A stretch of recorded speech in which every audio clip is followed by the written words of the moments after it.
Peace and welcome to the culture here on the Black Star Network. I'm your host, Farajii Muhammad. Thank you so much for tuning in and being a part of the conversation. Folks, we got a lot of great conversations set up for you today. First and foremost, we're going to talk about a new report that shows that hate crimes are on the rise against black people in this country. We're going to be checking in with the assistant professor, Dr. Larry Walker, to give us his insight as to what we're seeing, and more importantly, how do we respond to this rise in violence. Also, we're going to be talking about literacy in a little bit. Folks, talking about how one author is using literacy and history to inspire the next generation of readers. And I got some great things for you for trends, posts, and doing the most. So stay with us. A lot to cover on today's edition of The Culture right here on the Black Star Network. Let's go.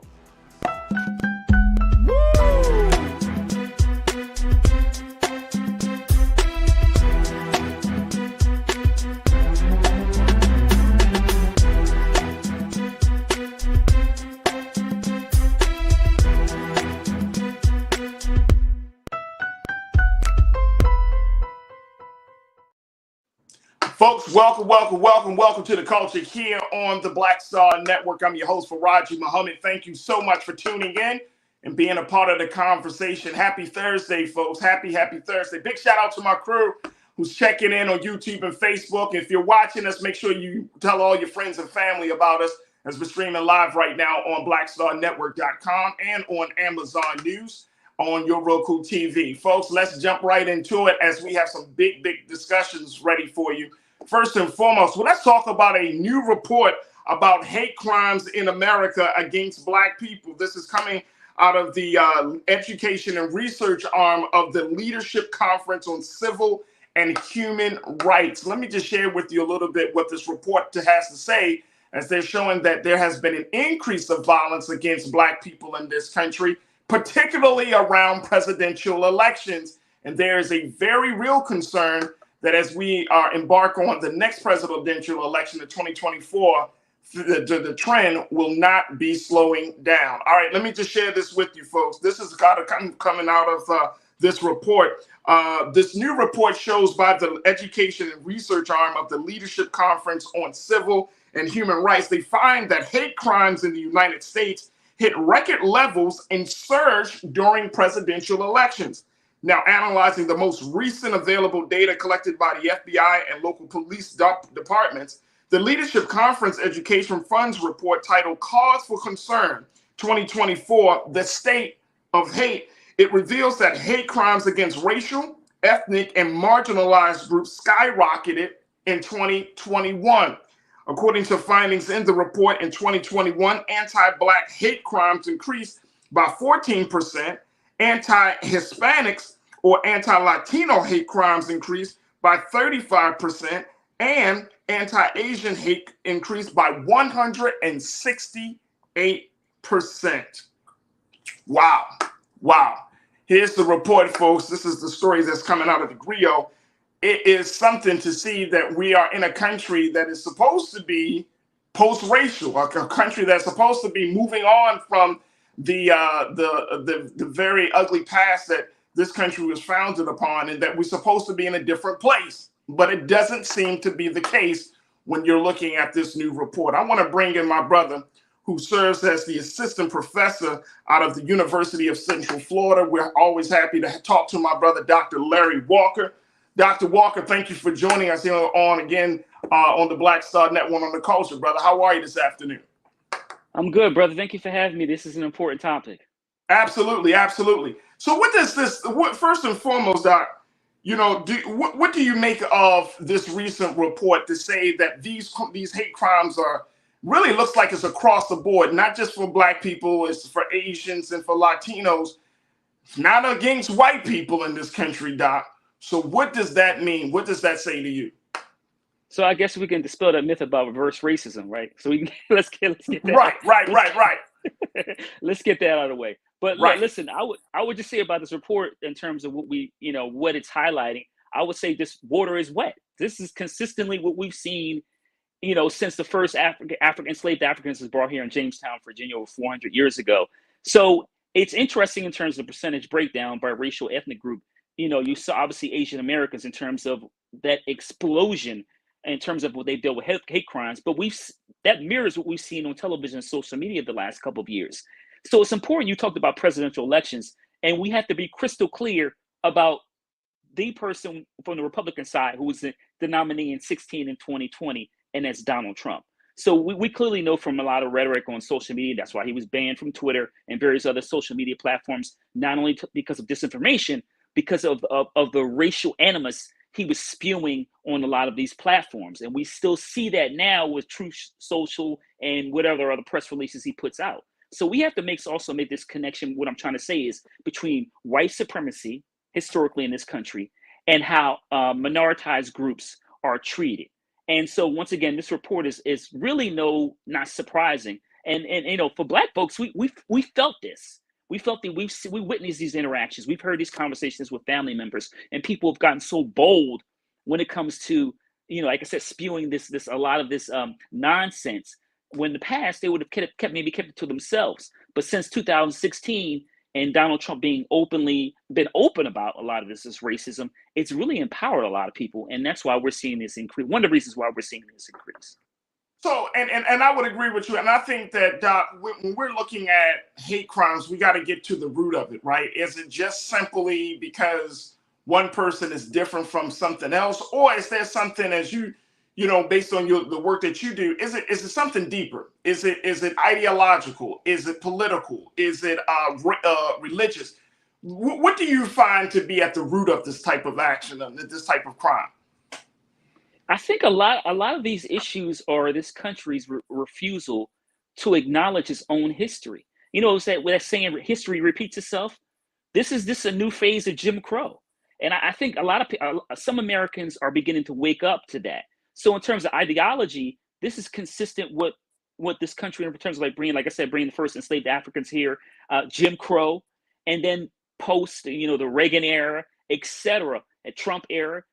We're still, as people of African descent, still fighting for our freedom, the ability not to worry about law enforcement, to live where we want to live, to attend schools, not have to worry about our kids being harassed. So this is really all those issues. Obviously, it's ideology. We see it in terms of the ideology. We see how ideology impacts politics, because you got to make that connection. I think also important point is that we have to remember that, like I said, this country has a long history of this, and it's the groups that look like you and I, Black folks, brown folks, who are suffering because of it. Absolutely, and I think that's the other part about it, that it becomes this very interesting intersection between your ideology and your action, and this is probably the I would say part of one of the big core elements of this discussion, that we're really getting into a space where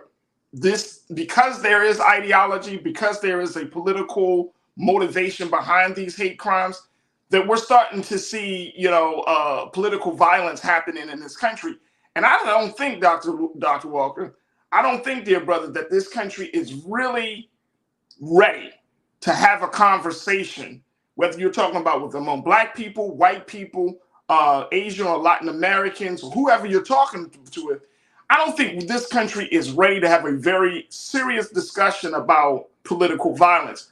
That is something that I think that we have seen in other parts of the world, across the waters. We talked about it from everything from the Middle East to what's happening in Africa. But to see that level of violence happening right here on a domestic home front, I don't know if we're ready to have that conversation. It almost will lead you to say, okay, we see it in the Middle East, where you have bombers go into a marketplace and commit suicide, but at the same time killing hundreds of people. Are we at that place? Are we getting to that place in this country? Is that the concern that we should be having? Yeah, well, political violence in this country is real. Political racial violence, certainly in terms of racial violence, I could talk about here in the state of Florida, the Coy massacre, which happened a little over 100 years ago. But that was political violence. We can look at what happened during the civil rights movement to prevent Black people from voting, grandfather clauses, etc. We could talk about the Red Summer of 1919, in which white folks went into Black communities and killed men, women, and children. This country has also, when we talk about political violence, also against white people.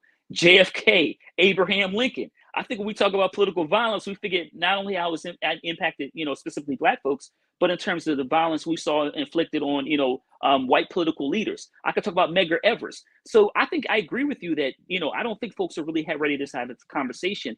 And the reason why is this country has a tendency consistently to turn away from its own history. And so what we see in terms of the political violence we saw in January 6th, et cetera, we've seen an escalation of the issues that have occurred over the last several decades. And if we're not careful, as we get closer and closer to the election, we're more likely to see more political violence.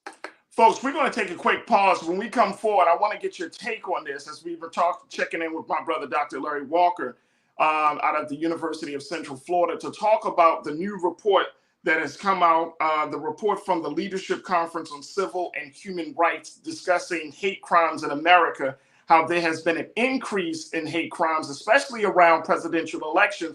What's your take on this, folks? Are you concerned?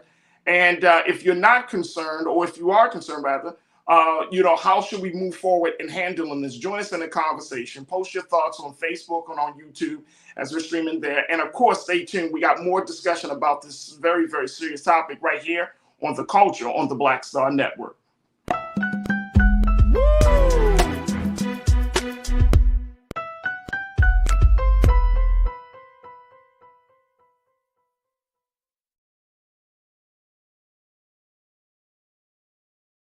Black Star Network is here.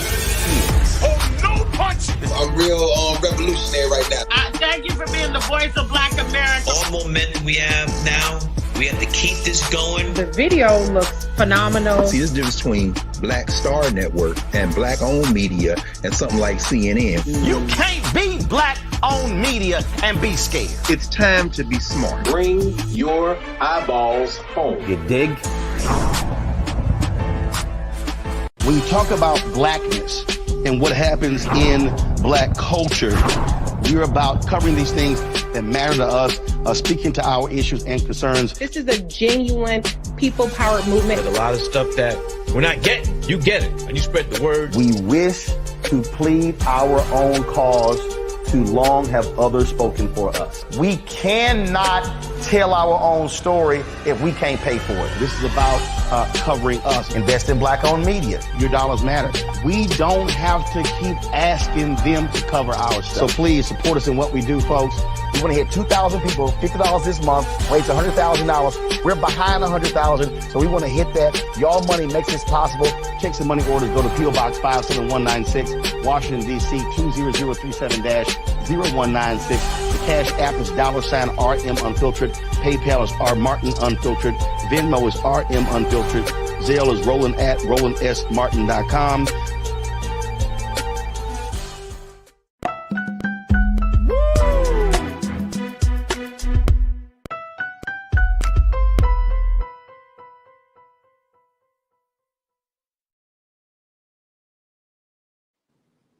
All right, folks, welcome back to the conversation here on The Culture on the Black Star Network. We've been talking about a new report that has come out from the Leadership Conference on Civil and Human Rights. This is a report about the rise of hate crimes in America, especially during presidential elections. And this report has shown, folks, that hate crimes have gone up across the board for various marginalized communities, including the Latino community, but especially among Asian Americans and Black folks. And folks, this stuff is happening during an election season. And as you know, the 2024 election is just around the corner. And so we're asking the question of what should we expect over this next year and a half as the election gets closer, especially with the fact that former President Donald Trump has decided to run again. Donald Trump being one of the key people that have initiated or ignited this movement of political violence that we're seeing, particularly from white males. What can we expect going into 2024? We've been having a conversation with Dr. Larry Walker, assistant professor out of the University of Central Florida. And of course, I want to have the conversation with you, crew. So post your thoughts, share your take on what's happening with this report. All right, let me go to Willie Frazier. Willie, you kicking us off today, brother. Good to hear from you. You said we must realize as a majority in the states where we reside, they want the drama. We must show them through different means we are not scared. We will win again. All right, so I think Willie makes a great point, and I love the passion and the inspiration behind Willie's take. But I think that he makes an excellent point, Doc, which is 56% according to the latest data, but nearly 60% of Black people live in the Confederate States of this country, which is pretty much the southern portion of the country. These are also the same states that have some of the most racially motivated policies, political policies. These are also the states that are GOP led. These are also the states that have a history of political and racial violence. So are we just kind of putting ourselves in the lion's den here, Doc? Because I'm trying to understand, if we are moving to these states and these places have shown in the past all the way up to this present moment that they do not care about the quality of life, or they do not care about the physical life of Black people, are we putting ourselves in harm's way? Are we doing ourselves more harm than good? I think it's a good question, but I would say no, because, listen, Black folks have been fighting a good fight consistently. And Right. listen, the really issue is like gerrymandering. So even with Tennessee, when we saw those, those two brothers be, expelled, it's really about gerrymandering. A lot, using Tennessee as an example, majority of those individuals, Republicans that voted to expel them, didn't even have any Democrats running against them. So they run, unopposed. And that's not democracy. So the really core issue in terms of political power in those red states is gerrymandering. And that's really the big issue. And it's also important to keep in mind is the Voting Rights Act of 1965 consistently over the last 10 years or so has been, the Republicans have consistently and purposely chipped away at it. So now it is just a shell of itself. And the reason why I bring up the Voting Rights Act, because that, you had for many years up until the Shelby County Holder case, you had to go through a pre-clearance. So some of the states and jurisdictions in which we're talking about, before they could change policies, they had to go through the DOJ. That's not there anymore because Supreme Court justices believe that racism doesn't exist anymore. So that's really what we're dealing with, right? The gutting of Voting Rights Act and gerrymandering throughout many of these southern states you talked about. Right, and because we're dealing with those things, right? Like the big appeal for many Black people in this country to move to those areas is one, the prices or the cost of living. You can get decent housing, some plot of land in some cases. The employment situation is a little bit better down there, depending on what industries you're a part of. I mean, those are those big factors, right, that are driving our people to those parts. Some of our people have moved to the South because of the coastline. It's closer to the water. But at the same time, I'm wondering, and I think about this pretty often, Doc. I'm not going to front. I think about this pretty often. I'm like, is that enough? I mean, are we really really prepared?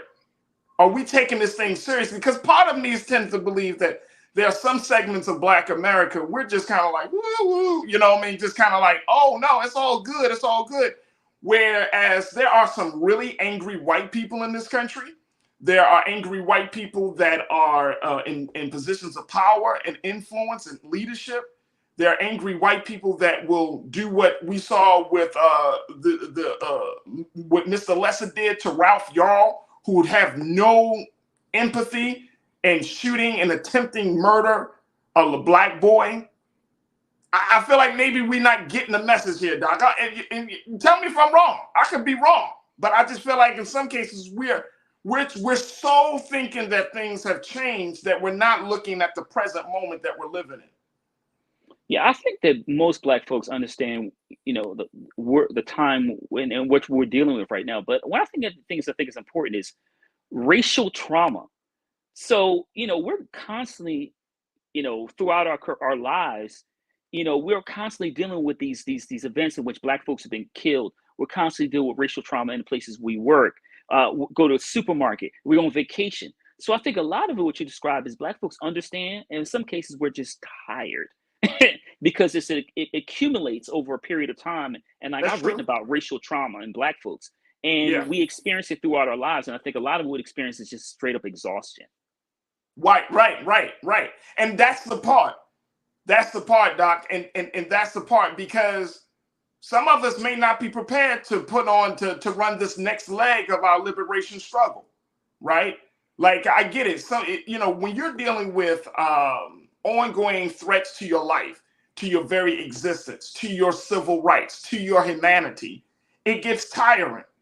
But I reflect on what our grandparents and great grandparents and our ancestors went through, which is there was something to keep the struggle going. Like, every generation knew what their role would be in the struggle. And I'm speaking of specifically for Black people. From the time we were brought to the shores to this very moment, there's always been ways for us to be informed, to be empowered, to receive some sort of guidance on how to handle the time, how to handle those who oppose our rise and liberation, how to handle the systemic and structural racism. But then it has been watered over time. And crew, y'all talk to me on this if y'all seeing the same thing. But there's been watered over time. That passing of that knowledge of how to navigate, how to get through, how to overcome seems to be dwindling each generation. And this could just be my assessment, and I could be way wrong, Dr. Walker. You much more knowledgeable than I am on that. But I'm just seeing it from my vantage point. Like, there's something that's still missing, because I'm looking at the next generation of Black people. I'm looking at the little boys, little girls, and I'm wondering, are we preparing them for the next leg of the liberation struggle? Yeah, I think that's a good question. It's something we had to reflect on as a people. I think that, in terms of what you're describing is, I think the next generation is prepared. And I think you see that when we see voting. So I'm gonna give an example of Wisconsin, which we know has been a majority white state, but I'm gonna use an example anyway. Or even Georgia, what we saw the last presidential election, Black folks came out and voted. So, and because they came out and voted, Donald Trump didn't get the White House. So I think that you're seeing the younger generations mobilize. You saw the Supreme Court did when it comes to reversing Roe v. Wade. So I think that they're galvanized, but I think the difference is every generation goes about doing it a little bit differently. So right. This generation's approach to dealing with political, social, civil issues is different than the generation before that and the generation before that. So, because it's interesting, even, when I was growing up, I can, have the same kind of conversation with family members, and I'm saying you don't have the kind of same zeal we did, but but my generation did. So I think it's this generation, it's just the way to go about doing things a little bit differently. But I do think that they're ready to move forward and have been. We saw the last couple of years. I mean, young folks have been involved in a lot of this civil disobedience. We saw it just in Tennessee. Yeah. I mean, so with those brothers. So I think the generation is just, they do it a little bit differently. And you know what, to that point, brother, I have, as in my work of working with young people in Baltimore and across the country, I've seen that. But also in my work with those young leaders, when I talk to them and ask them, okay, has your family been involved in the movement? Have they been involved in the struggle? And guess what? They say no. Oh no, my family, this is like, nah, man, they never really got into activism like that. They never got involved in movement work. And it's like, wow. So we all also looking at first generation liberation workers, liberation warriors, right? At the same time, like, even though we have been exposed to some of the most brilliant examples of freedom fighters, from Dr. King to Malcolm X to whoever you want to pick in the past 50 to 60 years of this country, there's still I'm talking about this current generation right now, the young people, college age students, 20-year-olds and some 30-year-olds, they're like first generation freedom fighters. And it's interesting that they have come to this work not because of their family, but because of the culture. They come to this work because of the music. They come to this work because they are just simply tired. Like it's like the tiredness that their parents had spilled over to them, but because they have this level of fearlessness, they're like, you know what, bump it. I'm going out in the streets, man. I can't even live. I can't just go along to get along. And I'm seeing that.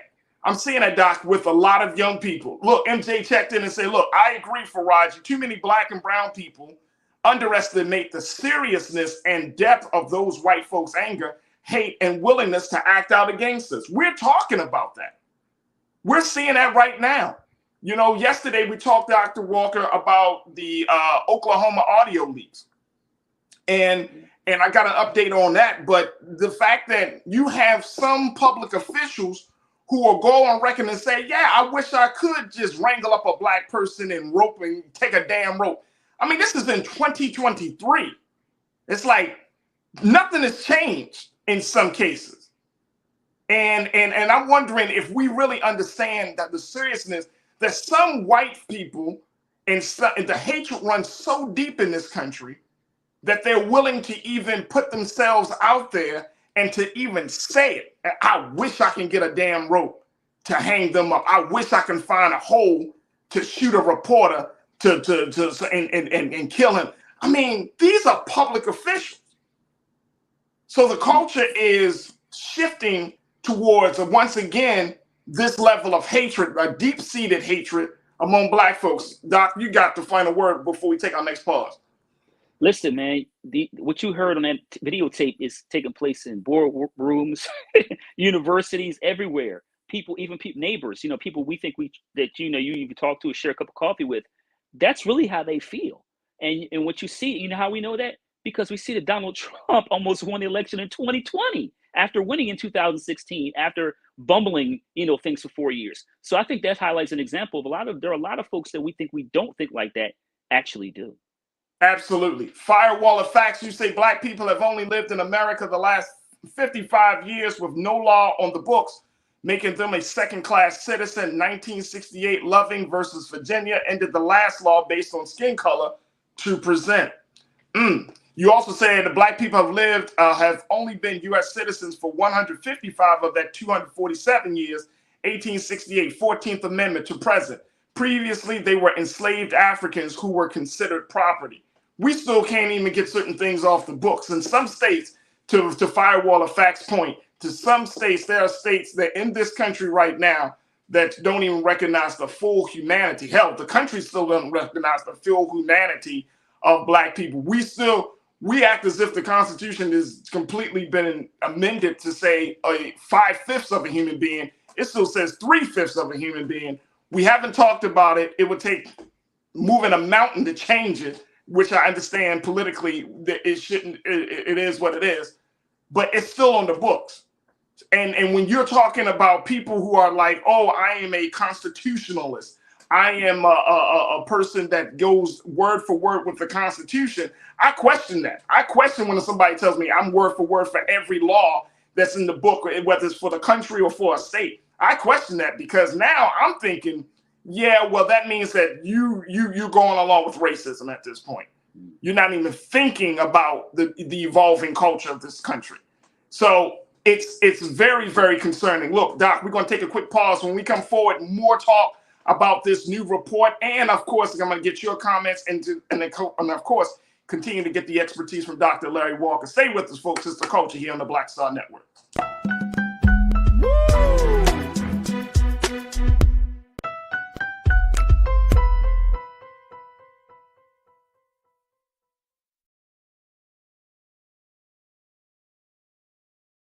Hatred on the streets, a horrific scene, a white nationalist rally that descended into deadly violence. White people are losing their damn minds. As an angry pro-Trump mob storms the U.S. Capitol, we've seen We're about to see the rise of what I call white minority resistance. We have seen white folks in this country who simply cannot tolerate black folks voting. I think what we're seeing is the inevitable result of violent denial. This is part of American history. Every time that people of color have made progress, whether real or symbolic, there has been what Carol Anderson at Emory University calls white rage as a backlash. This is the rise of the Proud Boys and the Boogaloo Boys. America, there's going to be more of this. Here's all the Proud Boys, guys. This country is getting increasingly racist in its behaviors and its attitudes because of the fear of white people. The fear that they're taking our jobs, they're taking our resources, they're taking our women. This is white fear.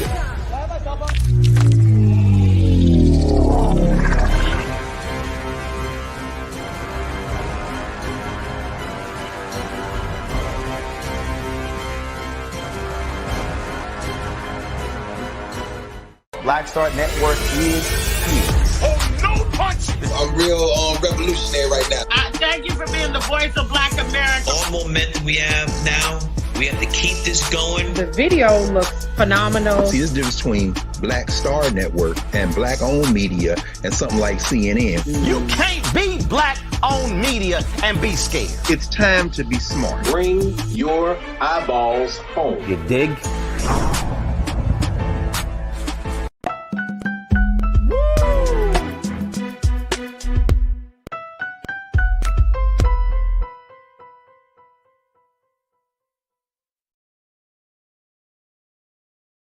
All right, folks, welcome back to the show. We've been talking about a new report that's come out from the Leadership Conference on Human Rights and the Leadership Conference on Civil and Human Rights, talking about the rise and increase of hate crimes in America, especially during presidential election.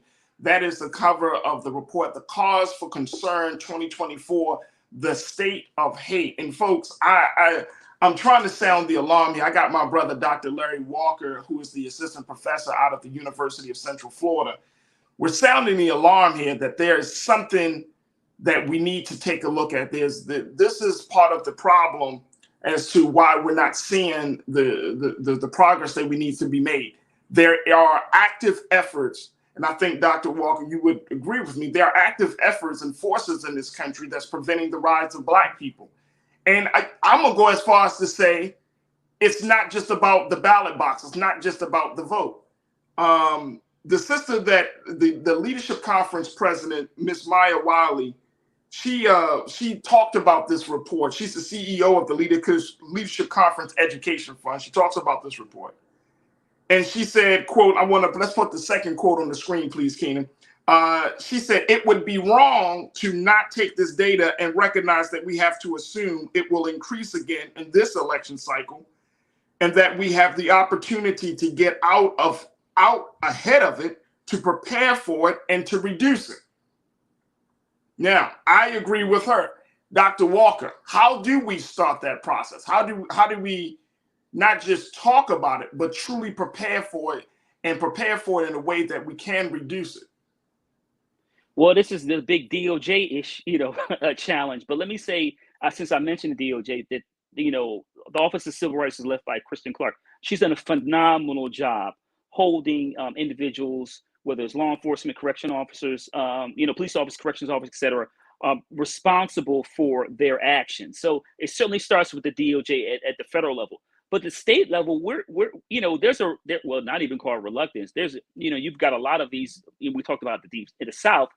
A lot of these state legislators are dominated by Republicans, right-wing Republicans, who don't care anything about any civil liberties. And how do we know that? Well, we continue to, people ignore changing laws to make sure law enforcement being held responsible when it comes to these unjustified killings of Black and brown folks. I might also add, in terms of caring about violence per se against minoritized groups, and also how states are ignoring that, is they refuse to do anything about these gun laws, because we know disproportionately that Black communities are hurt or impacted by these loose gun laws. Just in the for instance, state of Florida, the governor just recently signed within the last week and a half a permitless bill when it comes to guns that will take effect July 1st. A permitless bill for guns? Wait a minute, let me just hold on, wait a minute. In the state of Florida, you heard me right. Ron DeSantis signs a bill that you can have a gun without a permit? Starting July 1st. And then you know why you didn't hear about it? Because he did it very quietly. And like late at night, he signed the bill just before midnight, about a week and a half ago. So the reason why he was silent is because law enforcement doesn't want the bill. They don't want a bill. If you're a cop, why would you want people riding around who don't have a permit and have guns in the car? But he signed it. So it takes effect July 1st of this year. So that means that you can be in possession of a gun, don't need a permit, in a state that stands your ground law originated and was born from. Yeah, and that's code red for Black folks. Code red, brother. And then you got permitless, because you don't know who's carrying. So I'm driving my car, I'm getting some gas, and you got a problem with my car. Maybe you got a problem with the way I look, or maybe a problem with me, my very existence. And all you have to do is walk up to me. And look, I'm from Philly, so I'm I lived in Baltimore and DC also. Right. So forget the terminal degree stuff, right? So right. If you come up to me and say something, my first response is going to be to come back and say, hey, listen, is everything okay? But when you have these stand your ground laws and these loose gun laws, I have to be reflective now as a black man to make sure if someone it comes to me and is aggressive, that I'm really going to be very careful. Because once again, I don't want to end up on a poster, and I don't certainly want to have you on my show talking about, remember from, Dr. Walker used to be on this show. He was a victim of some, white supremacists. I don't want that to happen. I have a family.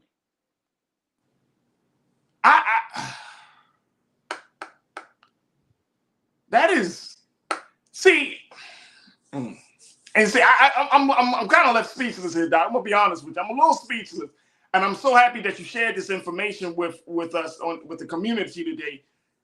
Because it speaks volumes exactly as to what we're seeing. Like this is really happening. This is really happening. And, either we as black folks get into our heads that this is really happening, or we're going to continue to have these conversations, these circular conversations, these victims conversations, these conversations about the wildness, the craziness of white people. This is really happening, folks. Absolutely. And if a man like a Ron DeSantis, who some would say is leading the cultural revolution in this country from Florida, not from Washington, not from California, but from Florida, is shaping what the agenda should look like for the angry white male. Yeah, it's crazy, man. You know what I'm saying, Doc? Like, this is getting to a place where it's like, see, and this leads to my next question, because this leads to my next point, brother. And I'm so happy again that you brought this up, because I know for me, I didn't hear about this, and I'm sure that some of our folks, our crew members, didn't hear about this. The National Urban League, they put out a report earlier this week, talked about democracy in peril. I'm sure you know about it. And it talked about social issues like banning books, that's a threat to democracy. Banning Black history is a threat. They talked about climate change and some of these other things, but not much on violence outside of the violence in our neighborhoods. But I'm talking about this level of violence, structural, where it comes from the governor's hands, or political violence that we saw on January the 6th. It wasn't as much on that level of violence. And now, if we're opening up the conversation to that should be, this political violence against Black people and Black people interests should be one of the top things. Because my sister Maya Wiley, she pointed us out in her statements about this report that we're talking about. She said, organized hate. Let me just make sure I got my sister's view correctly. She said, organized hate is a threat to democracy. And I'm going to go as far as to say, I understand my sister from saying that. She said, no, organized hate is trying to wage war on our democracy. Organized hate is waging war on our lives. Like, if we keep putting this situation in a political context, a political space where it's like, oh no, we got to get certain people into office. No. It ain't about getting certain people into office, because I don't give a damn about an office if the governor is allowing people to carry guns. Like you said, as a Black man, you're not thinking about your degrees. You're not thinking about your political commentary. You're thinking about your life. So organized hate is trying to wage war on our lives. And I'm saying organized hate, if it comes down from the governor's office, that means it is essentially going to be empowered and emboldened for white men, white women, or those who have hatred in their hearts for anybody outside that's different from them.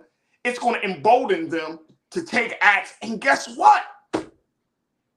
Those acts will not suffer the consequences. They won't feel the full brunt of justice against them, especially in a state like Florida.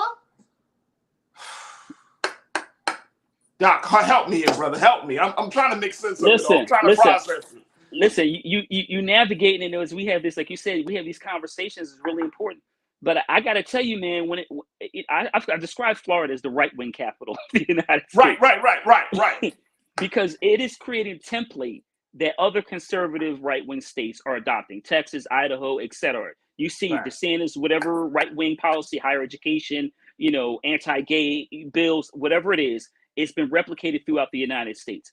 And so we're in a new era of reconstruction, basically. And listen, I know we have Black folks at very powerful federal, state level, various state levels, and powerful positions, and few in corporate America and education, et cetera. But we're in it right now because, and first of all, we talk about the study you just highlighted. That study is consistent with the DOJ has described in terms of the statistics they put out in terms of hate crimes.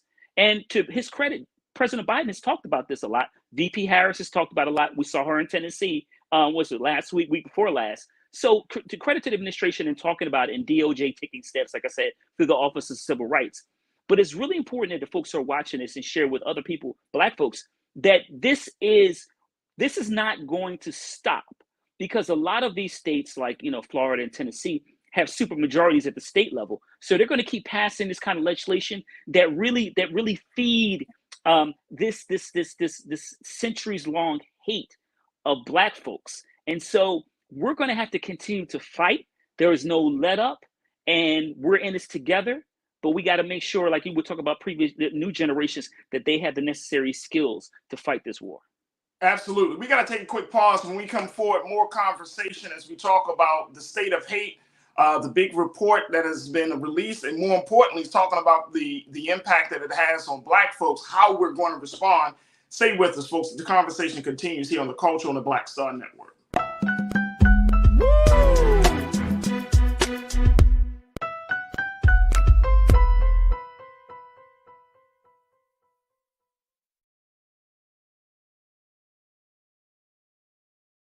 Hatred on the streets, a horrific scene, a white nationalist rally that descended into deadly violence. White people are losing their damn minds.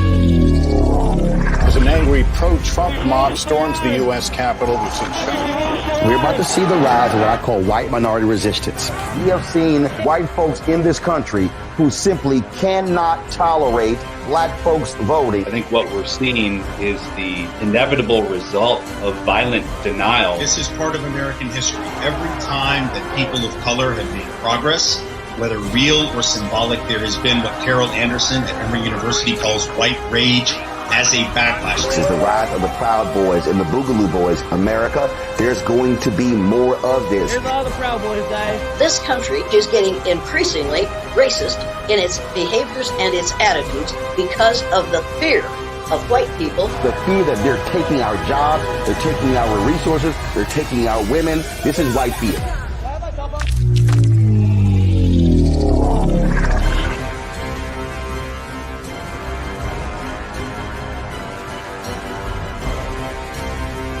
We feel the hidden impacts of climate change that land harder in Black, brown, and Native communities. Not many people talk about it because they clearly don't know our lives. But with President Biden's landmark infrastructure and climate plans, our issues are finally seen. Removing lead pipes means we know our water is safe. Cutting carbon pollution helps our kids breathe easier. 1.5 million new jobs means stable work in communities. The impact we need right now. When you talk about blackness and what happens in Black culture, we're about covering these things that matter to us, speaking to our issues and concerns. This is a genuine people-powered movement. There's a lot of stuff that we're not getting. You get it, and you spread the word. We wish to plead our own cause. Too long have others spoken for us. We cannot tell our own story if we can't pay for it. This is about covering us. Invest in Black-owned media. Your dollars matter.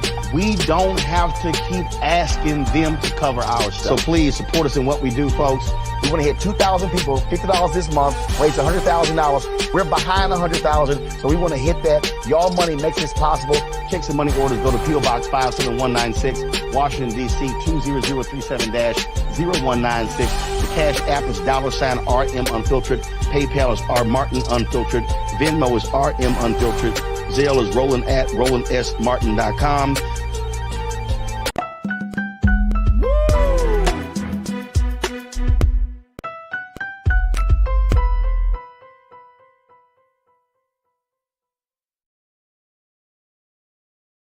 All right, folks, welcome back to the show.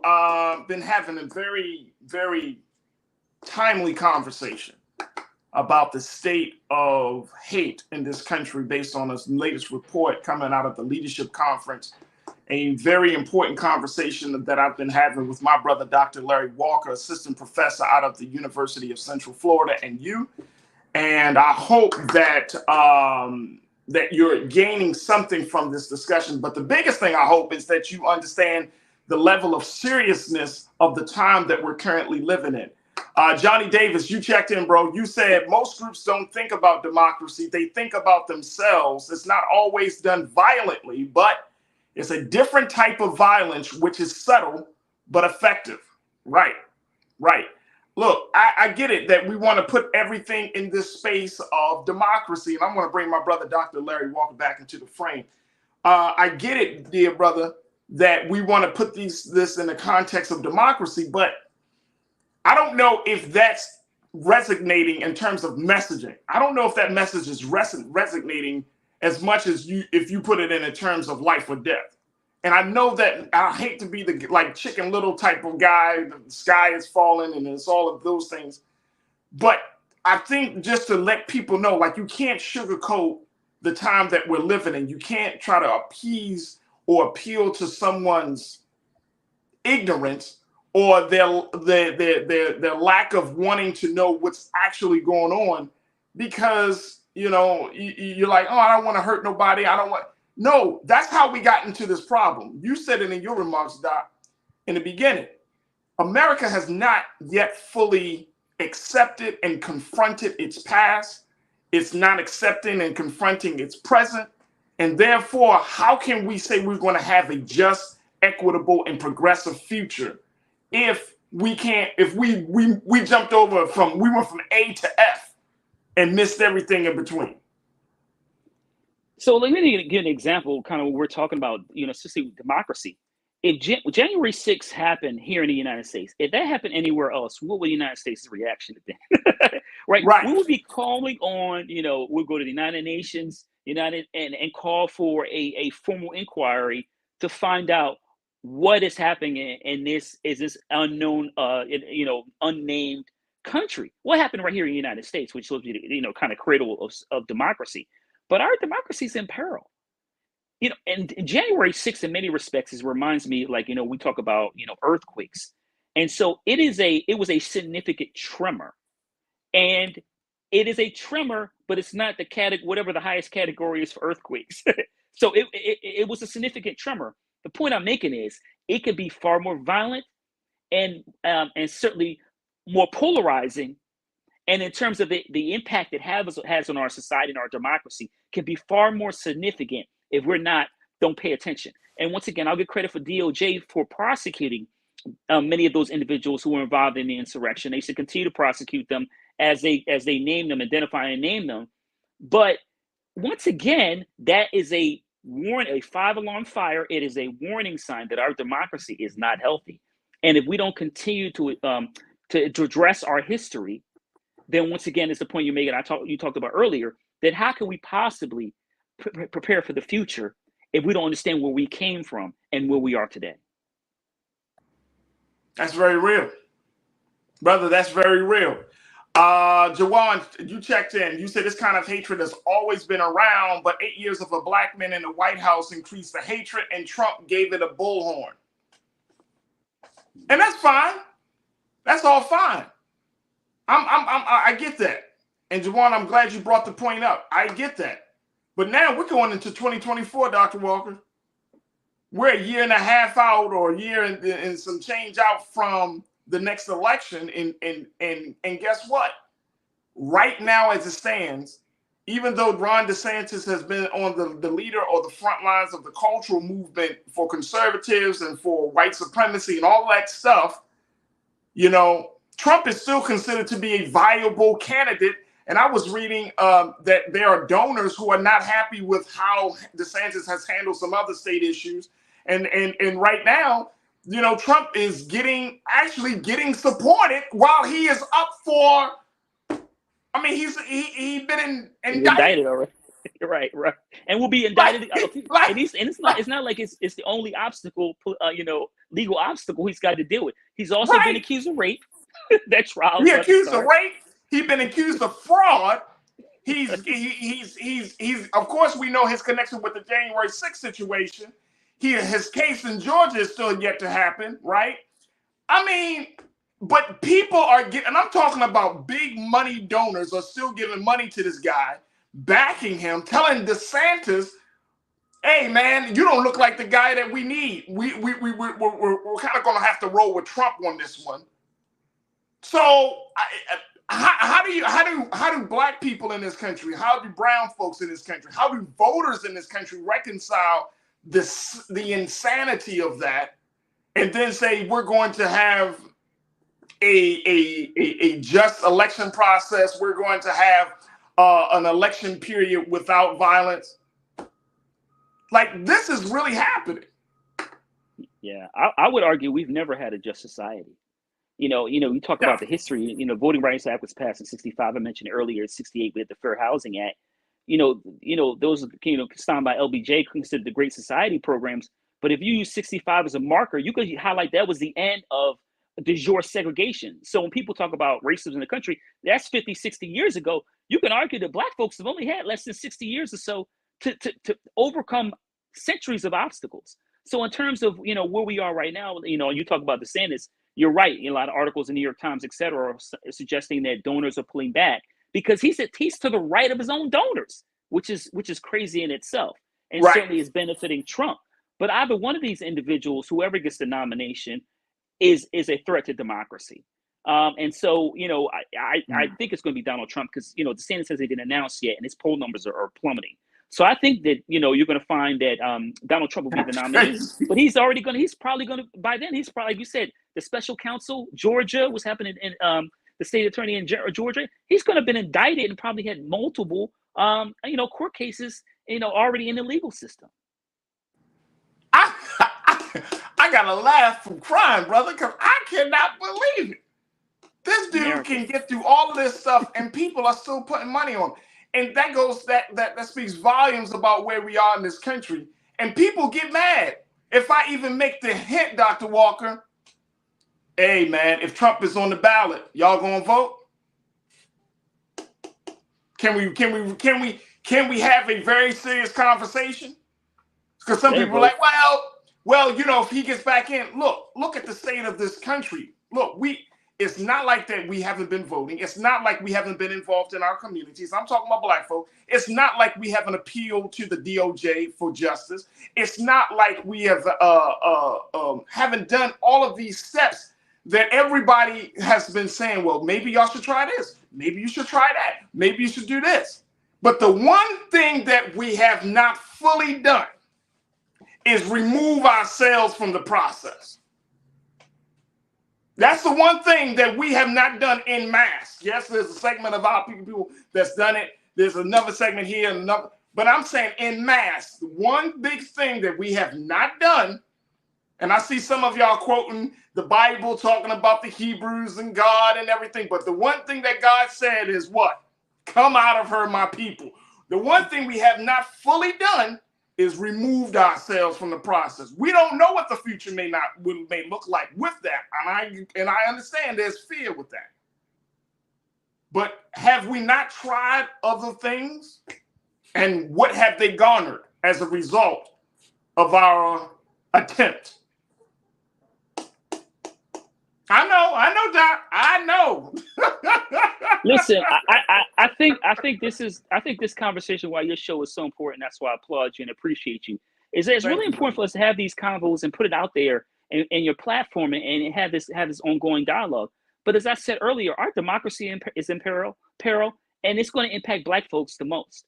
And if we don't continue to be serious about forcing people to change, we're always going to deal with these issues. And look, to your point about people voting, black folks voting, listen, the Biden administration and the Trump administration will be dramatically different.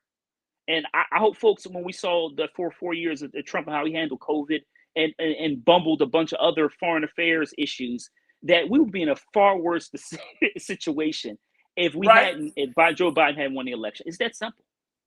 Right. I agree. I'm not going to disagree, but something has to be done. Whether you're talking about, trying to reduce hate crimes in this country, or whether we're talking about trying to find our way through this political madness that we're in, especially with our relationship as a community with various states where we reside down in the South and in other parts of the country, we have to find a way to gain some power, because right now we're going to continue to become victims at every stop, locally, statewide, and on a federal level. Dr. Larry Walker, Assistant Professor, University of Central Florida, my brother, it has been such an honor to chat with you today. I certainly would love to bring you back on, but I truly, truly appreciate your expertise and your insight this afternoon. Thanks for having me, brother. Appreciate you. Absolutely. All right, folks, man, oh man, a lot to digest there. Folks, we got to take a quick pause. When we come back, let's talk about youth literacy and how one author is using her power to write to inspire the next generation of readers with literacy and history. Stay with us. That discussion is up next here on The Culture on the Black Star Network.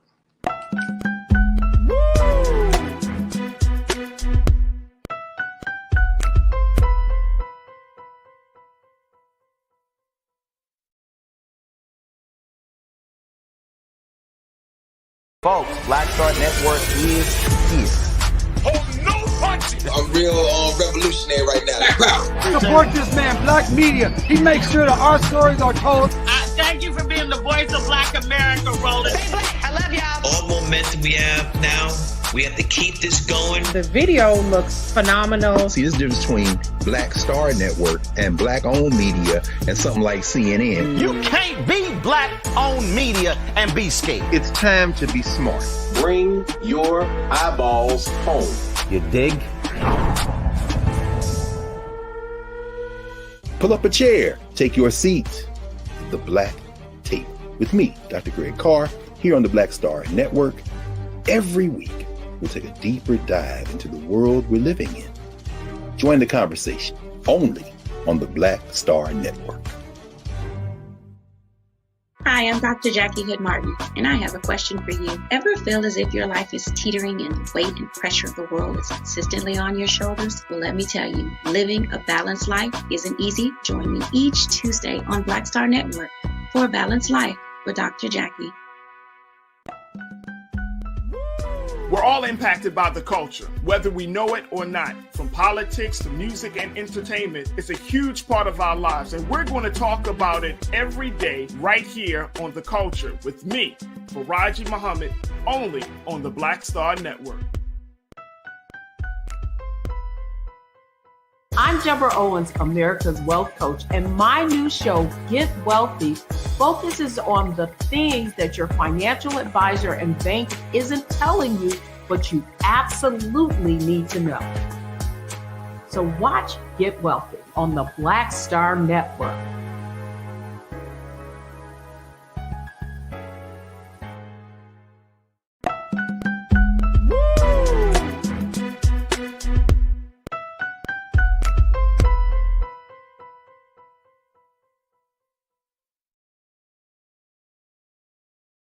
All right, folks, welcome back to The Culture here on the Black Star Network. Thank you so much for tuning in to the conversation.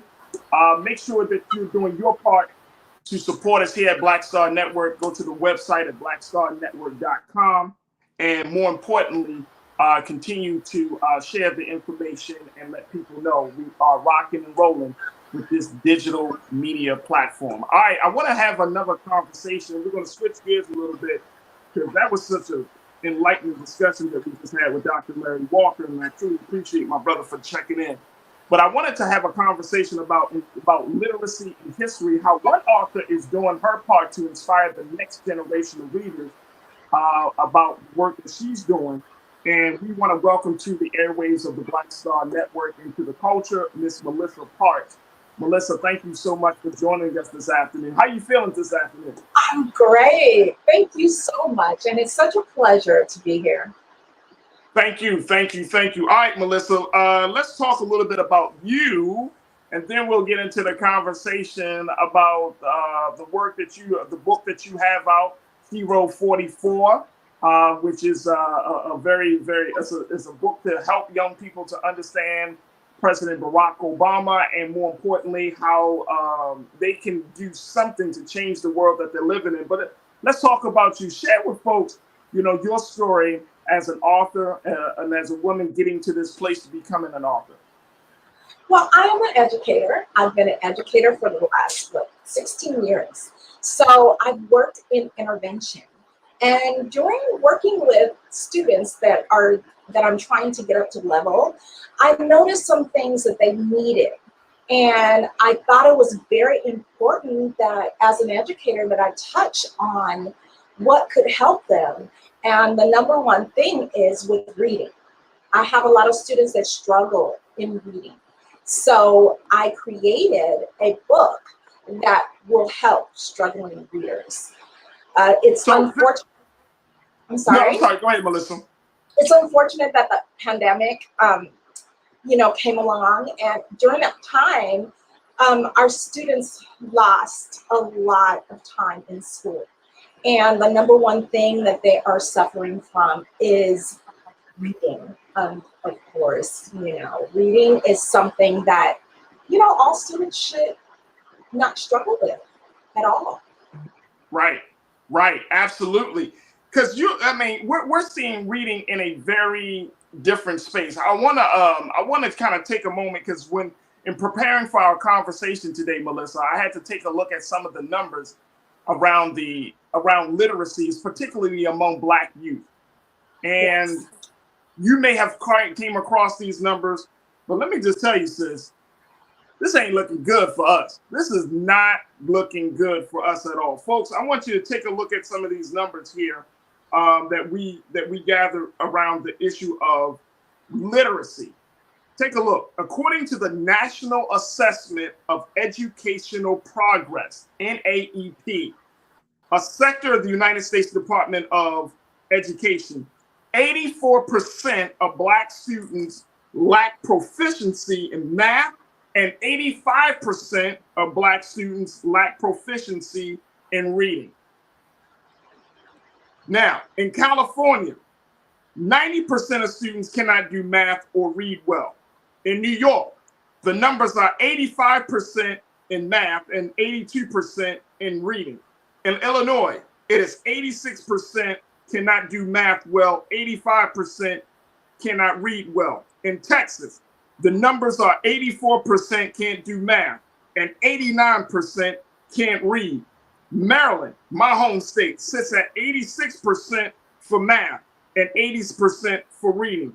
The state of South Carolina, 90% for math and 87% for reading. In Georgia, the numbers are 86% and 82%. In Missouri, it is 89% for can't do math and 88% can't do reading. And in Washington, D.C., the numbers are 85% can't do math and 87% can't do reading.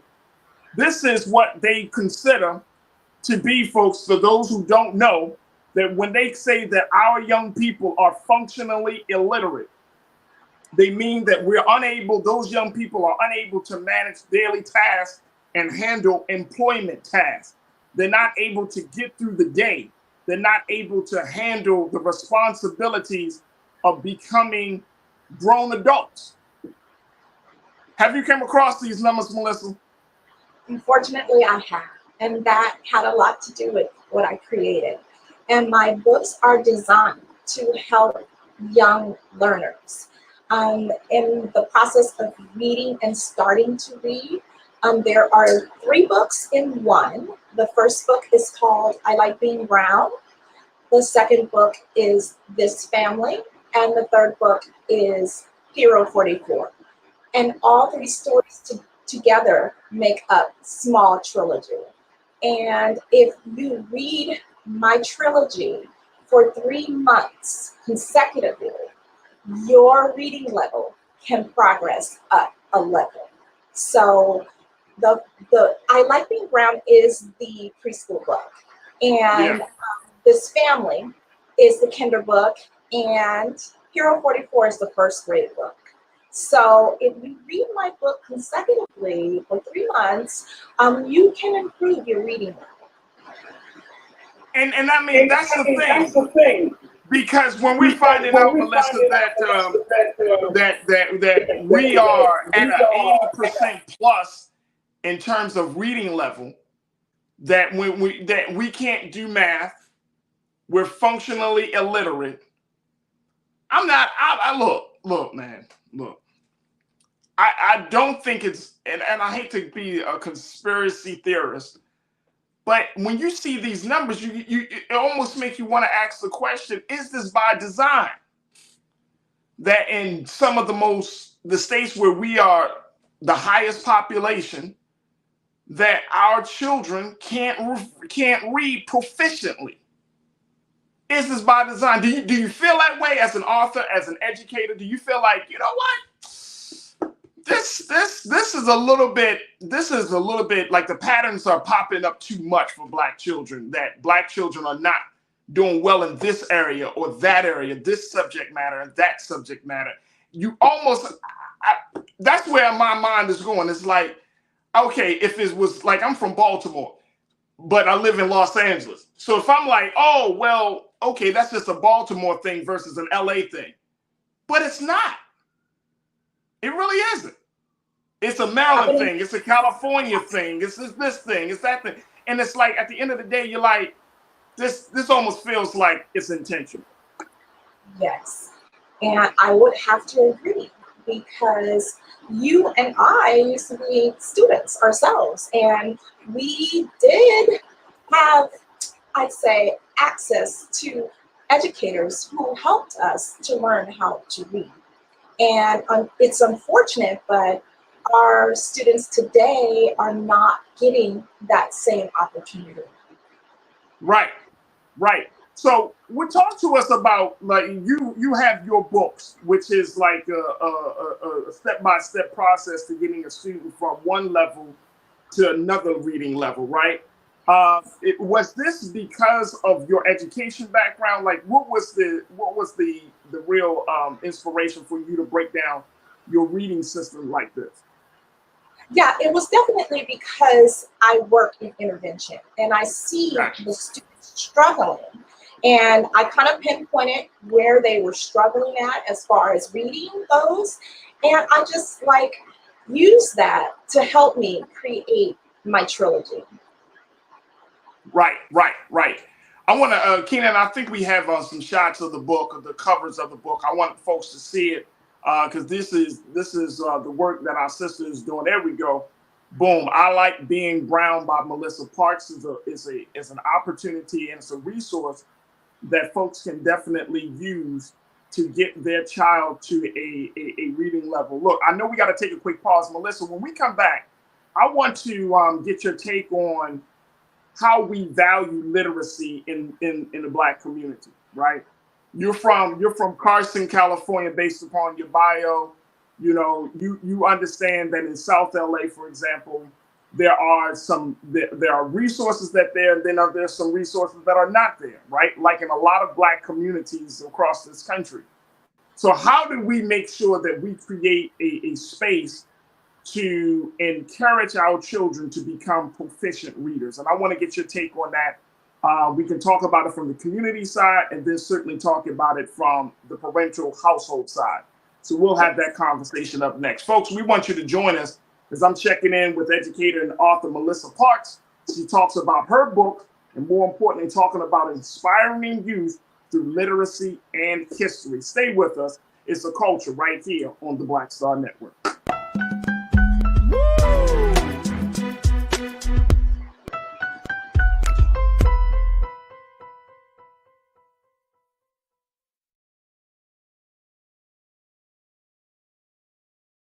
Black Star Network is here.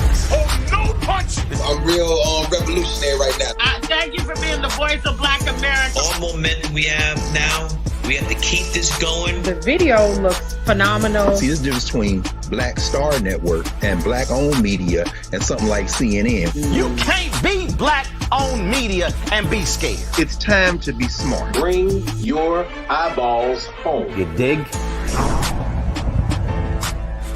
When you talk about blackness and what happens in Black culture, you're about covering these things that matter to us, speaking to our issues and concerns. This is a genuine people-powered movement. There's a lot of stuff that we're not getting. You get it, and you spread the word. We wish to plead our own cause. Too long have others spoken for us. We cannot tell our own story if we can't pay for it. This is about covering us. Invest in Black-owned media. Your dollars matter. We don't have to keep asking them to cover our stuff. So please support us in what we do, folks. We want to hit 2,000 people, $50 this month, raise $100,000. We're behind 100,000, so we want to hit that. Y'all money makes this possible. Check some money orders. Go to P.O. Box 57196, Washington, D.C. 20037-0196. The Cash App is $RM Unfiltered. PayPal is R Martin Unfiltered. Venmo is RM Unfiltered. Zelle is Roland at RolandSMartin.com.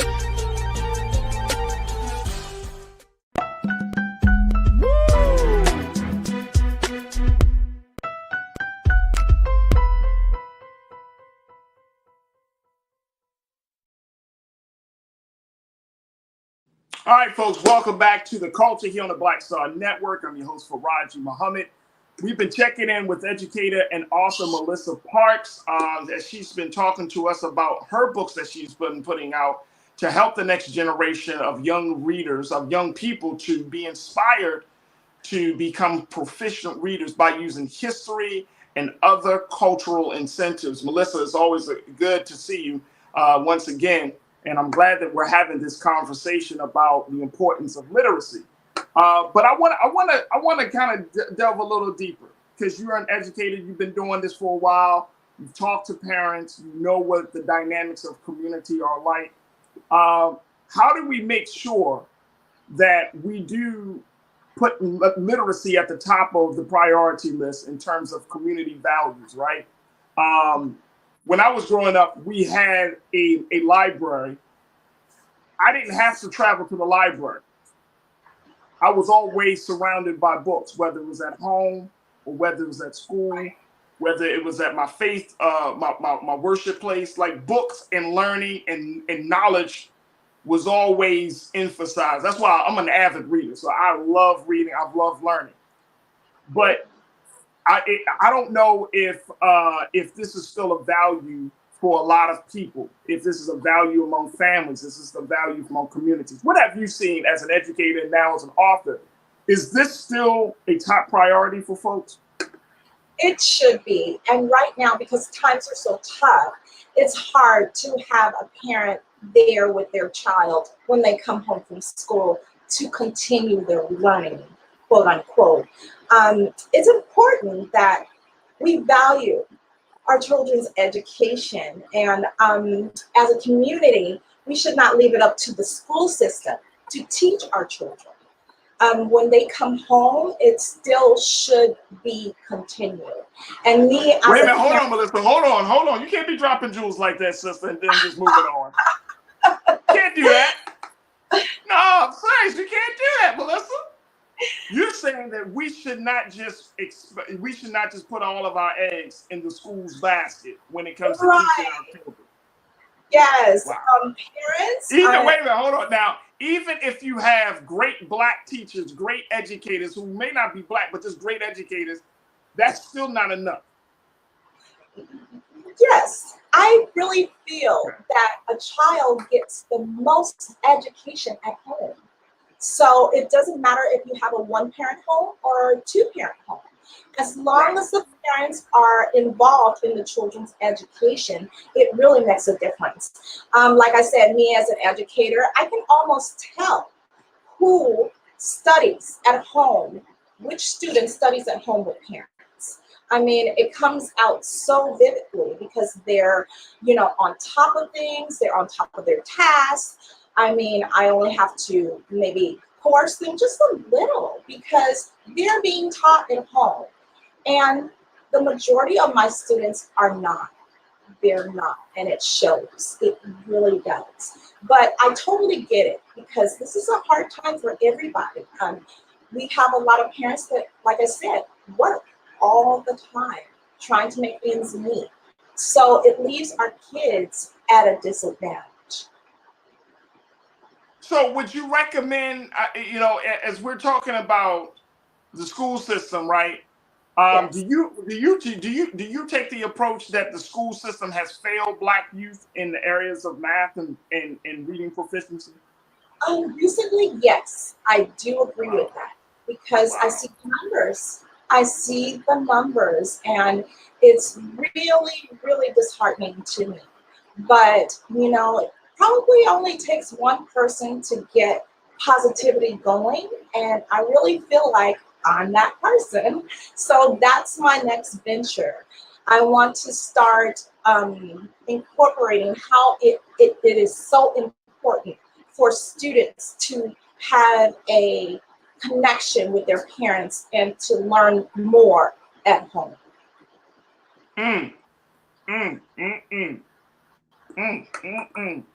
All right, so then that opens the conversation, Melissa, about whether it would be advantageous for us to keep using our greatest investment, quote unquote, our children. Should we keep putting them into a school system that is not teaching them the basics and getting them truly prepared for life? Definitely, because students need that social interaction with other students. So right. taking them away from school wouldn't be a good idea. But what I am an advocate for is for students to continue their learning at home with parents. Number one is because they feel more comfortable in that setting. They know their mom, they know their dad, and just having them read to them, is learning. So if we can emphasize as educators how important this is, maybe we can turn things around. All right, so one of our culture crew members, Melissa, Janice Morris, checked in and said, how can parents who are uneducated teach their children? That's a good one. That's a big one, right? That I have come across. So it's very important, like I said, for parents to have a connection with their child and also with their teachers. Talking to us, letting us know what they think their student needs is very important as well. So if they need extra support that they're not getting at home, please feel free to talk to us and let us know what we can do as educators to help you at that point. Now let's talk a little bit about the cultural influences of this, because we do know that, even though the child is with their parents or among their families for a good portion of the time, especially young children, they are still shaped by the cultural influences. My guy, Real Brooklyn, he said you can hear the deficiencies when some of these NBA and NFL stars talk. Really sad, really sad. Talking about our athletes and how they express themselves. Is how do you combat that? Well, I'm not sure how to combat it, but I do know that, reading is the number one thing that our students are lacking. And it is important that we address this. I mean, there's a lot of people, kind of sweeping it under the rug, but that's not going to help our culture, what we need right now. And like I said, it takes a community to try and get this happening for kids. Absolutely. Would you say that, I wanted to kind of think about this because it sounds like there still needs to be some organizing. There needs to be some partnership between households and parents, between the community and establishing some safe spaces that children can read. Like I said, I grew up in a neighborhood where we had libraries, right? I didn't have to go to the library. I went to the library, but I didn't really have to because there were books all over the place. In my household with my children, I'm fine. We have books all over the place. It's so many books. We don't have enough space for them, to be honest with you, Melissa. We have books all over the place. But I do recognize that some communities might need to do some organizing work, need to go out and say, okay, create a instead of just doing just a normal block party, that you have you can have at the block party a table full of books to encourage literacy, encourage children to, hey, while you're out here getting your hot dogs and jumping around in the moon bounce, why don't you pick up a couple of books? I've seen in some neighborhoods, and I'm sure folks have seen this, where they have outside of people's homes, they have the little boxes where they can basically put a book in and somebody can take the book out and return the book, those type of things to encourage some level of literacy. What are some of the things that you recommend that communities can start doing, very kind of low-hanging fruit things that they can start doing to encourage some literacy?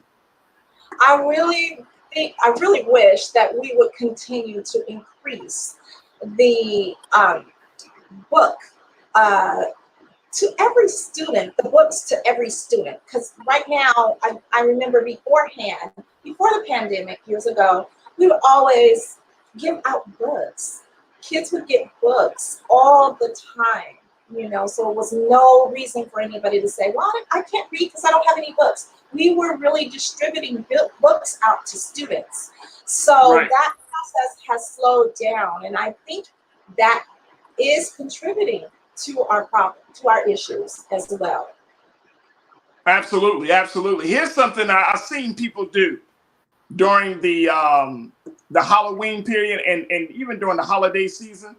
Instead of giving children games and toys, they gave books. I've actually seen people during the Halloween, they'd be like, trick or treat, and they give them candy in a book.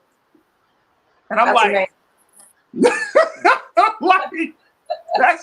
that's interesting. And the crazy part is, though, Melissa, we're gonna take a quick pause, and when we come back, I want you to get more information about your book, Hero 44. But the crazy part is that people tend to believe, and I don't know where this comes from, that children don't like to learn and read. Like when you're a child, if we can all remember when we were like 5 or 6 or 10 years old, like there was this thirst to learn more and to wonder and to be curious and to explore. Like this is a natural tendency of the child, right? And it's interesting that people are like, oh, my children don't like to read. It's like, no, your children do like to read, but you may not like to read, and therefore you become like this wall for them to not like to read. You create an atmosphere in your household where they don't like to read. And I often wonder, like, why do we put that on children? Children don't come into the world and say, look, I don't want to learn nothing. I don't want to read nothing. I don't want to do nothing. Children come into the world wanting to do everything, learn everything, touch everything, and be everything. And how can we get back to that place, Melissa? Well, I always call it animated. I'm very animated as an instructor, and it gets their attention. It makes them be interested, and it also creates a rapport with them, like she really cares about us. That's what's very important. We need to get involved. Adults, parents, teachers, everybody needs to get involved in this process to make an improvement. Because if it keeps going the way it is going, it's not going to be good. Not good at all. Absolutely. Not at all. Not at all. Look, we're going to take a quick pause. When we come back, we'll just get some final remarks from you. Talk about your book, Hero 44, and giving people an opportunity to support the work that you're doing, Melissa. And, of course, continue to share some thoughts from our online culture crew. So, folks, stay with us. It's The Culture here on the Black Star Network.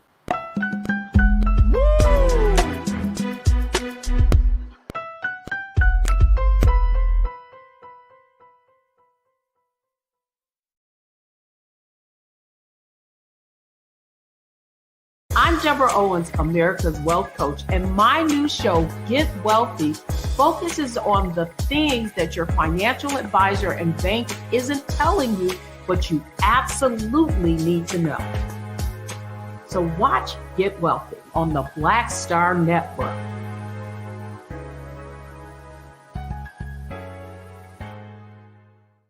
Black Star Network is here. Oh, no punch! I'm real revolutionary right now. Thank you for being the voice of Black America. All momentum we have now, we have to keep this going. The video looks phenomenal. See, there's a difference between Black Star Network and black-owned media and something like CNN. You can't be black-owned media and be scared. It's time to be smart. Bring your eyeballs home. You dig?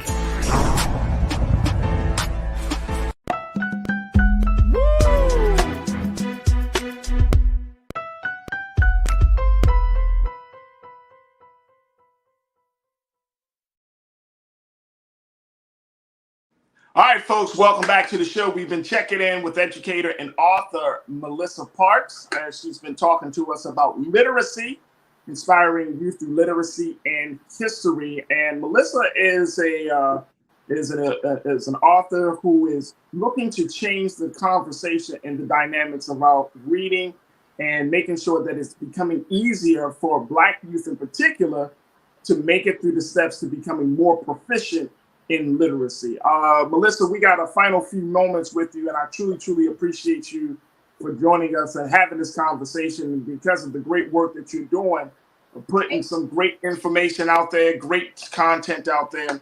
I wanted to kind of take a final few moments to share some of the work that you're doing, especially around that book, Hero 44. That's an interesting book. This is a book about former President Barack Obama. Yes. I think a lot of people know who he is, right?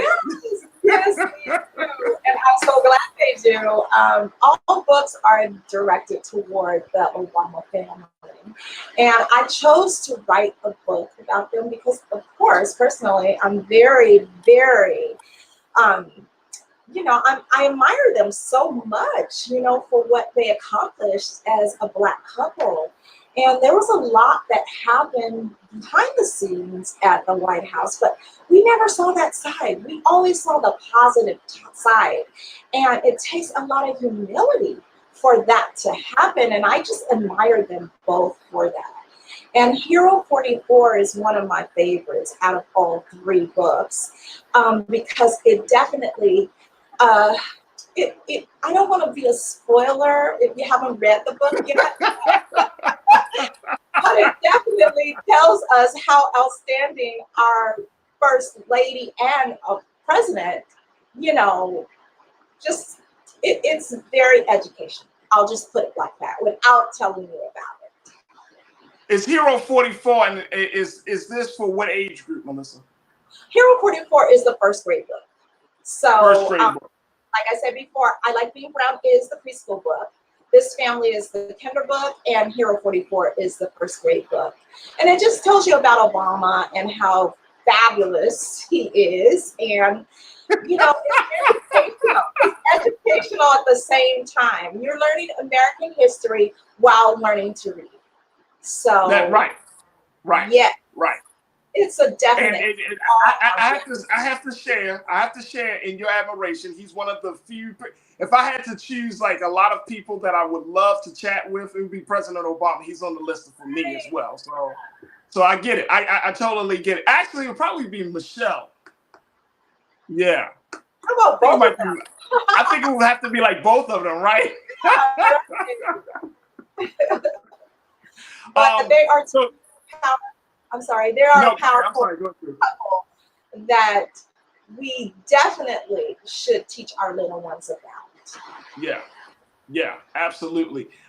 When we're talking about this this book and to any other new projects or new resources that you put out there, are you thinking about just what's your thought process? Is it like, okay, I'm going to write a book for first graders? Or is there something else that you include in that process? Well, I think it's important that when we're learning about history. And also, we're learning about culture. So I put both of those together to create the trilogy. It's not only for Black and Brown students, it's also for all students. This teaches everyone, that's in preschool. I understand that preschoolers learn from rhyming. So all three of my books rhyme, just to get the kids' interest. Because going back to what I said before, you have to be animated. You gotta get those kids' attention for them to be interested in reading in the first place. So my book kind of grasps their attention and they want to, yes.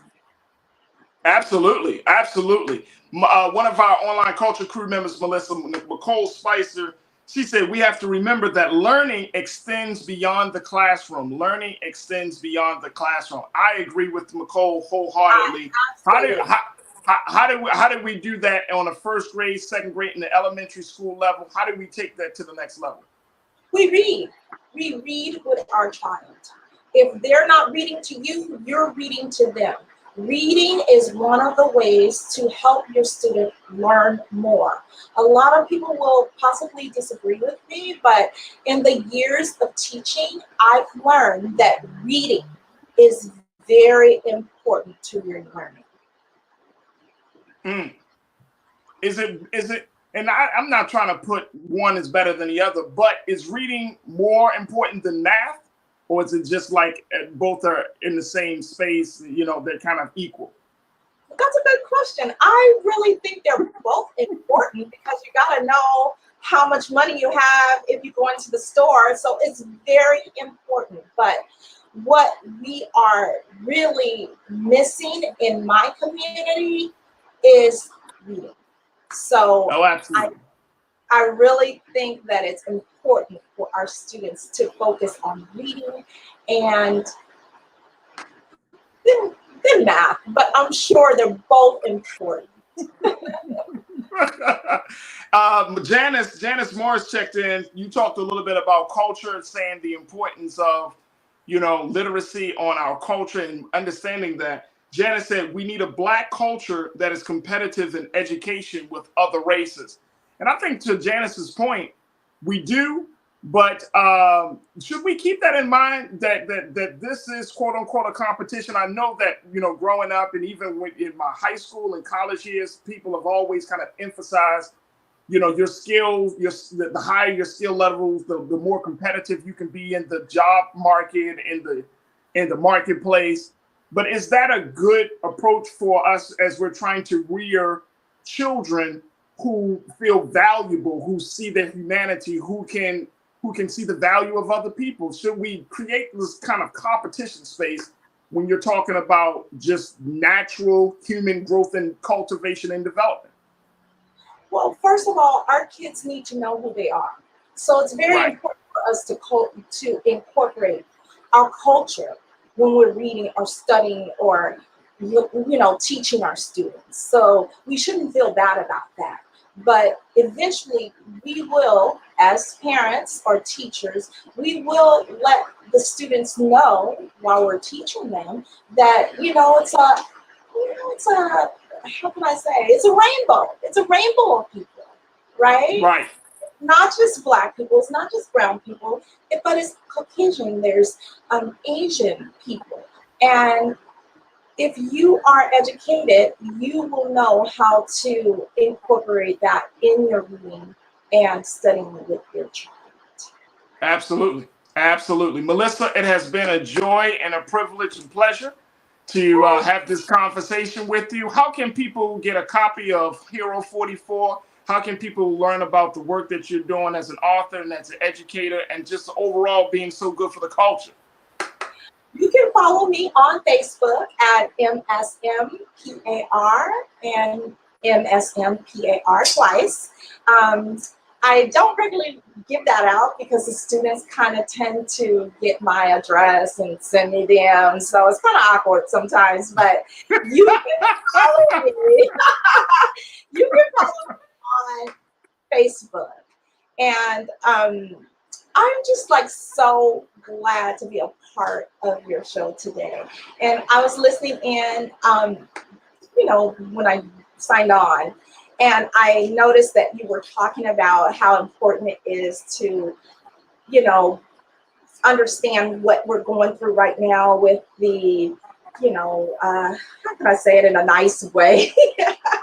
But as an educator, I think we should be teaching our youth as well about this issue. And that's another thing I'm going to be focusing on as an educator, to incorporate that emotional, social learning into their life. Huge. Yes. I love it. I'm gonna tell you, I'm a student of studying human behavior and human nature. I love sociology. I'm a student of emotional and social intelligence, the importance of that. That's my son is 9 years old.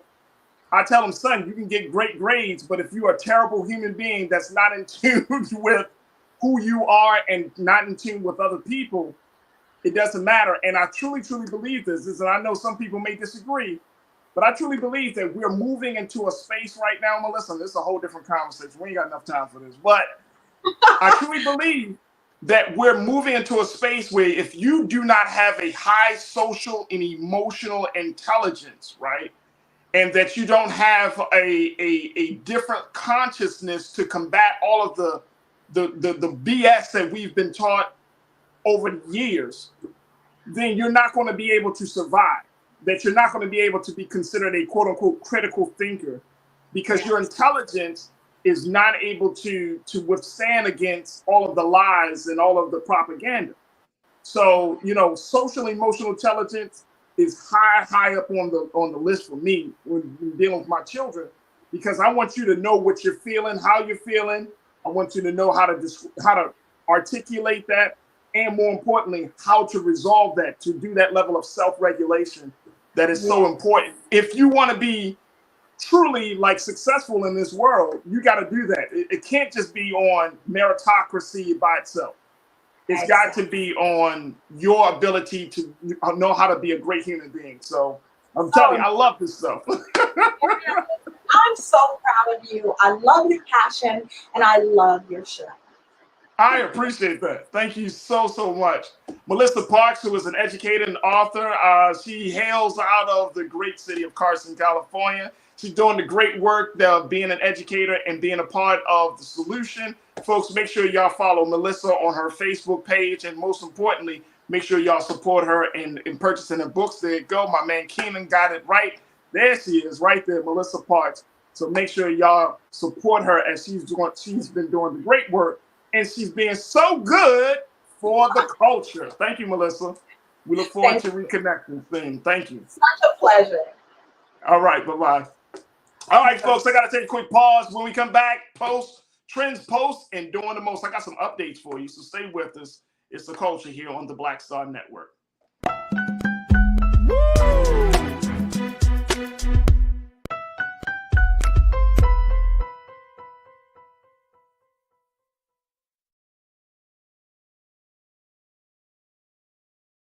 Folks, Black Star Network is here. Oh, no punches! I'm real revolutionary right now. Support this man, Black Media. He makes sure that our stories are told. Thank you for being the voice of Black America, Roland. Stay black. I love y'all. All momentum we have now, we have to keep this going. The video looks phenomenal. See, this difference between Black Star Network and Black-owned media and something like CNN. You can't be Black-owned media and be scared. It's time to be smart. Bring your eyeballs home. You dig? Pull up a chair. Take your seat. The Black Tape with me, Dr. Greg Carr, here on the Black Star Network. Every week, we'll take a deeper dive into the world we're living in. Join the conversation only on the Black Star Network. We feel the hidden impacts of climate change that land harder in Black, Brown, and Native communities. Not many people talk about it because they clearly don't know our lives. But with President Biden's landmark infrastructure and climate plans, our issues are finally seen. Removing lead pipes means we know our water is safe. Cutting carbon pollution helps our kids breathe easier. 1.5 million new jobs means stable work in communities. The impact we need right now.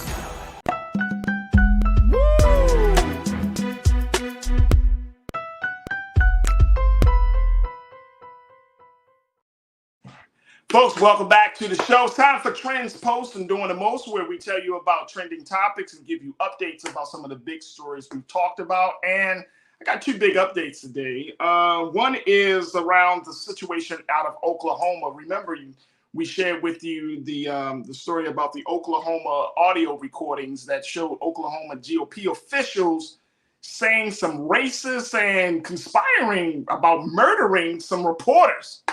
They were talking about racism and wanting to wish they could hang and lynch black folks again, and then talking about killing a reporter and their sons and their family members and throw them into a ditch. I'm not even making this up, folks. This just happened earlier this week. Well, the office of the Oklahoma governor, Kevin Stitt, who is a Republican, said it has received a letter, folks, of resignation from one McCurtain County Commissioner, Mr. Mark Jennings. He has officially resigned. As he is heard on those recordings, his letter stated that he was resigning immediately and that he would issue a formal statement, quote, in the near future regarding the recent events in our county. What the hell are you going to say, Mr. Jennings? I mean, seriously, you're on the tape. You said it. You said it. I synced it. You said it. According to Mr. Jennings, if you remember if you did have a chance to to listen to the tape, Ken, take let's do quote two. Jennings allegedly stated that he would run for sheriff if the office allowed him to, quote, take a damn black guy and whoop their ass and throw him in a jail. He said, well, it's not like that anymore, according to another GOP official, Oklahoma GOP official heard on the tape, Mr. Clardy. Jennings replied, I know. Take them down to Mud Creek and hang them up with a damn rope. But you can't do that anymore. They got more rights than we got. Ooh, really? We got more rights than white men have in this country. Wow. Wow. Yeah, that guy, he resigned. But folks, it's like one of these situations. Yeah, they could step down from a position of power, but the mindset is still there. So you gotta like rid the whole. It's like there's the stench in the room. You gotta rid the whole room of the stench. And even though he may have resigned, his cohorts didn't resign, folks. They're still in the seat of power and influence. They're still thinking the way they've been thinking. And I'm not very confident that this one resignation is going to shift the conversation. So we will see how Oklahoma, the state of Oklahoma, deals with this. This, again, is with Oklahoma GOP officials, political officials, and law enforcement officials in Oklahoma County, McCurtain County, who is saying some racist things on tape. So that's one of the big updates for you. Also, let me give you another update very quickly, folks. Ahmaud Arbery's mother wants to meet with 16-year-old Ralph Yarrow and his family. This has come out as a result of what has happened to our little brother Ralph. And Ahmaud Arbery's mom, according to the reports, take a look at this here, folks. Wanda Cooper Jones, she tells us she has told her attorney, Mr. Lee Merritt, who is also the attorney for the Yarrow family, that if he could broker a face-to-face so that she could lend the Yarrows some moral support during this difficult time, as she went through something similar. She said Lee thought it was a wonderful idea, and the wheels are already in motion for a sit-down between them in the near future, although it's unclear exactly when it will take place. We didn't mention it yesterday, but I'll mention it today, that as a result of that tragic situation that could have been truly fatal, we thank God that he's been with our little brother Ralph in recovery. The doctors have said that he is miraculously recovering, well considering the situation that he was in. The other part of it is that as a result of that tragedy, the Yarl family was able to raise $3.2 million. Yeah, folks, $3.2 million. Created a GoFundMe, and they were able to raise that amount of money. Of course, that will cover the expenses for little brother Ralph. And also, it will also, they're talking about putting a lot of that money away, because Ralph, who is interested in going to college, that they plan to use that money to cover the cost for tuition and any other therapy that little brother Ralph and the family, his immediate family, will need. So for those of you who may have donated something to the Yarl family, just thank you for your donation. But that is a tragic situation. But we're going to see how Ahmaud Arbery's mom, hopefully that meeting will take place whenever Brother Ralph is able to make that meeting. And more importantly, that we continue to hold them in prayer and surround them in support, because sometimes that tragedy, and I can just only imagine for Ahmaud Arbery's mom, Miss Wanda Cooper, to hear about this story and not think of the tragedy that her son, who was just doing the simple thing of jogging through a neighborhood, only to be gunned down out of hatred from 3 white men. So we have to hold that family in prayer and continue to give them the strength. But it's a beautiful thing that she wants to lend her moral support to the family and to little brother Ralph. So big shout out to her. And of course, we're continuing to pray for the recovery of brother Ralph Yarl. All right, folks, that's going to do it for me. I truly, truly appreciate each and every one of you. If you just tuned in to The Culture for the first time, or this is your first time, checking us out on the platform, welcome to the Black Star Network. We've had a very, very positive discussion about everything from politics. We talk about the culture from many different angles. So we welcome all of our new watchers. Make sure y'all go to our website today at blackstarnetwork.com. Again, it's blackstarnetwork.com. Download the app for free. I downloaded it on my phone. It's very simple. It's very easy. We don't charge you any money, because why? We want you to support us, and we want you to help us to build this platform that Brother Roland has started. So your support we're asking for financial donations for you to give something as we are building out this digital media space. So again, blackstarnetwork.com. Make sure that you check out all of the great content. We actually were, and I think we've been running some content around, and I saw this earlier today, African American Mayors Association. I think they're convening, so that content is running. We had Reverend William Barber, the Morals Monday movement. We ran some content around them. I mean, all types of stuff is coming on Black Star Network, stuff that you would not see in any other space on mainstream media, any other place, about what's going on in Black America, with Black America, from leaders of Black America.